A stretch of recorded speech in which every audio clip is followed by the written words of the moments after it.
And this part of the lesson, we're going to talk about choosing and selecting our final concept. We're also going to cover a few tools to help us clean up our work and prepare it for final polish. Let's go ahead and get started. Okay, so I grabbed a couple of my sketches from one of my libraries I set up for this project, right? So it's pretty simple. Once you have the library, you can just grab a symbol and drop it right here on the palette, right here on the art palette. So I don't need that. I already have it laying down. So I'm going to go ahead and close my library up. And let's go ahead. I'm going to hit F and maximize the screen so we can look. So I have a couple sketches that I have here and 3D and pencil. So the concern is, all right, which one am I going to use for this project? What do I think I can do in a quick amount of time that will express the techniques and the designs that I want? But in most cases, the question I'm asking is, what did the client want? What are they looking for? I've sent it over. They've approved a couple things. They want me to push one or two pieces further. So let's assume that this is one of the pieces they want me to push further. So I'm going to zoom in a little bit. All right. So this guy can be a good creature, a good start for a creature. So I'm going to double click. And remember what I told you guys earlier, you can double click and take this even further. Because we saved everything like we're supposed to do, right? It's going to be very easy for us to work on this. So I want to clean this up and get a little bit more focused on the lines. So let's go ahead and do levels first and get it as light as possible, just like I would if it was just a pencil drawing, which the technique is the same. If you have a pencil drawing, doesn't matter. We're going to use the levels. You can also hit Control L to pop up the level option, but this time I want to leave it here. I want to leave it on top so I can turn it on and off and get it to the place I want it to be. The next thing I want to do is turn the base gray so that things are easier to see. I know even if I look at a tutorial and the background is white, it's really hard to see. The white is really bright. So let's go ahead and turn these tools off. There we go. And just go ahead and give it, there we go. That's a little better. Actually, I'm going to go a little darker so we can, okay. So this is a good start. This is pretty good.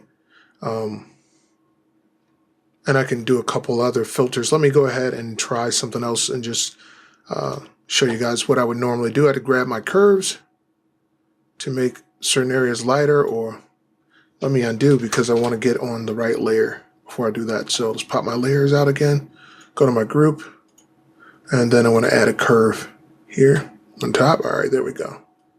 So I can make those adjustments and get it the perfect balance just by grabbing my curves and doing something pretty simple.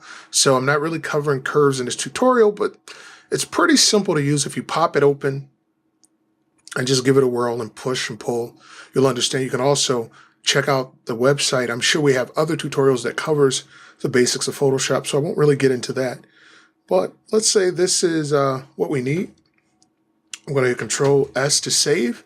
And so now it's going to update this here, right? So I would just evaluate my design pieces and figure out which one I can use. One of the things I think is important to do is to flip it horizontally and see what it looks like going left to right. Zoom in, pull out. Just try to figure out which one will be best to move ahead with. So I think it's a three-way tie between this guy, and this guy. I'm going to, for this tutorial, I'm just going to go ahead and move along with this guy. Now, the crazy in me is telling me to just do something I haven't practiced, but I'm not going to do that today. All right, so I'm going to turn everything off. And thank you guys for participating in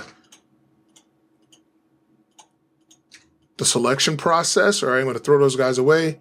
And this guy right here is going to be, he's going to be the one we're going to work with. All right, so let's go ahead and make him a little bigger. And let's back out.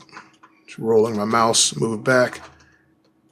Make sure that I have enough room. Now, we're not going to paint a full character because of the time constraints with this technique and all those things. And I really want to focus on some detailed areas and really pushing this product so that I would walk into an office and tell my producer, hey, here's what I want to push as a character, or here's a creature for a movie, or whatever it is, a toy design.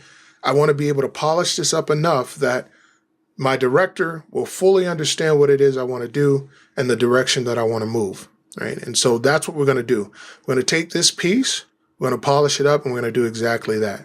So let's grab the color comps first. Okay, so here's my basic generic color palette. This is what I'm going to go with. I'm going to go ahead and tweak my sketch a little bit.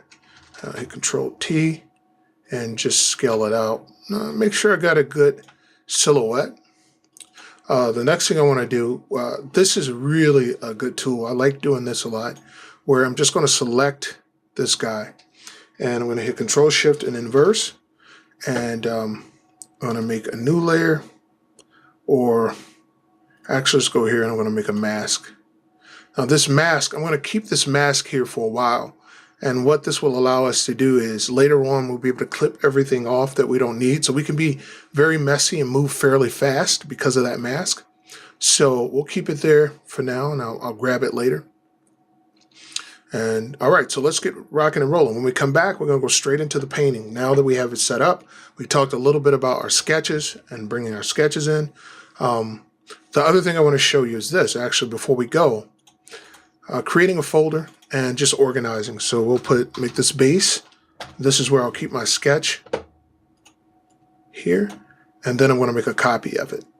All right, so let's throw that mask off of the copy, and then I'm going to hit Shift 2 to rasterize this, and I'm going to keep this guy as a floater. So I'll name this floater or multiplier, whatever term you want to use is fine.